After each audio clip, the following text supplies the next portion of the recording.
Our secret taste recipe is to cook with lemon care. Kutties healthy Samayal. Hello friends, welcome to Kutties healthy Samayal. Be positive, be healthy. நம்ம சேனலை subscribe பண்ணாதவங்க subscribe பண்ணிவிட்டு பக்கத்தில் இருக்க bell பட்டனை click பண்ணிக்கோங்க. All ஆப்ஷனை click பண்ணுங்கள். அப்போ தான் நாங்கள் போடுற எல்லா வீடியோஸோட நோட்டிஃபிகேஷன்ஸ் உங்களுக்கு வரும். இது வரைக்கும் சப்ஸ்கிரைப் பண்ண எல்லாருக்கும் தேங்க்யூ ஸோ மச். நாம் இன்றைக்கி ரொம்பவும் டேஸ்டியான சிம்பிளான ஒரு லஞ்ச் ரெசிபி தான் பார்க்க போகிறோம். மார்னிங் டைமில் சட்டின் செய்கிறதுக்கு இது ரொம்பவும் ஈஸியாக இருக்கும். வெஜிடபிள்ஸ் எதுவுமே தேவையில்லை. சிம்பிளாக ஆனால் டேஸ்டியாக ஹெல்த்தியாக நாம் பிள்ளைங்களுக்கு செஞ்சு கொடுக்கலாம். சின்ன பிள்ளைங்க விரும்பி சாப்பிடுவாங்க. ஸோ கொஞ்சம் கூட மீதி கொண்டு வர மாட்டாங்க.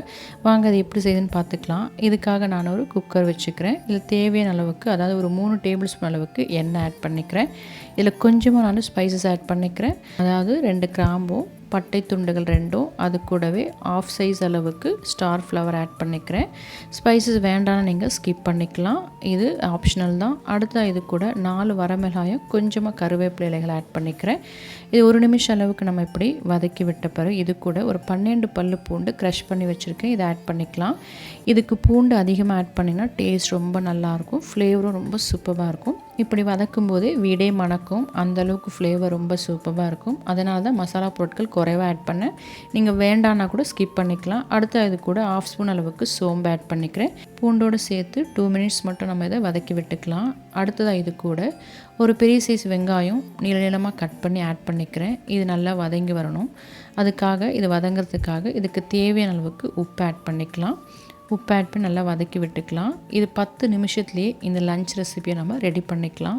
அது வதங்கட்டும். இதுக்காக 1.25 கப் அளவுக்கு பாஸ்மதி ரைஸ் கழுவி ஊற வச்சுருக்கேன். இதில் 1 கப் அளவுக்கு தேங்காய் பால் ஆட் பண்ணியிருக்கிறேன். அது ஊறிட்டுருக்கு. இது நம்ம செய்ய ஆரம்பிக்கும் போது அரிசி ஊற வச்சா போதும். நீங்கள் பாஸ்மதி ரைஸ் வேண்டாம்னு நினச்சிங்கன்னா குக்கிங் ரைஸ் கூட நீங்கள் யூஸ் பண்ணிக்கலாம். அடுத்த இதுக்காக 1/2 ஸ்பூன் அளவுக்கு மஞ்சள் ஆட் பண்ணிக்கிறேன். அது கூடவே 1/2 ஸ்பூன் அளவுக்கு குழம்பு மிளகாய் தூள் ஆட் பண்ணிக்கிறேன்.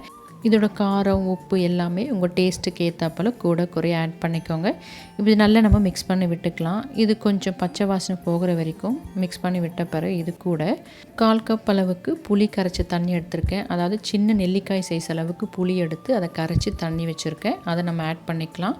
இதில் நம்ம தக்காளி ஆட் பண்ண போகிறதில்ல, புளிப்புக்காக புளி தான் ஆட் பண்ணுறோம். இந்த டேஸ்ட் ரொம்ப சூப்பராக இருக்கும்.